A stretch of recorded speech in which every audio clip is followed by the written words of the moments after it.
या खंडेश्वरी भागामध्ये रिकमाळी परिसरामध्ये झाडे वाचवा झाडे जगवा आणि जे नाशिक येथे तपोवन वाचवण्यासाठी जे वृक्षप्रेमींचे आंदोलन आहे, या आंदोलनामध्ये आज आम्ही देखील सहभागी झालो आहोत।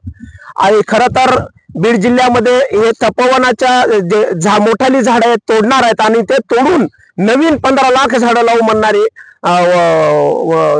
गिरीश महाजन यांचा जाहीर निषेध करतो। कारण की बीड जिल्ह्यामध्ये महाराष्ट्राचे उपमुख्यमंत्री व अजितदादा पवार यांनी बीड मध्ये पाठीमागील काही महिन्यापूर्वी या खंडेश्वरी परिसरामध्ये 15,000 झाडं लावण्याचं काम केलं आणि ज्या अजित पवार साहेबांनी उपमुख्यमंत्र्यांनी जे बीड मध्ये झाड लावलं त्या झाडाची परिस्थिती अशा प्रकारे आहे। मग मला सांगा, ज्या तपोवनामध्ये वर्षानुवर्ष हजारो वर्षाची जी झाडं आहेत ते तोडून 15 लाख झाडं लावण्याचं जे आम्हाला स्वप्न दाखवलं जातं, हे खोटारड्या या सरकारचा जाहीर निषेध करतो।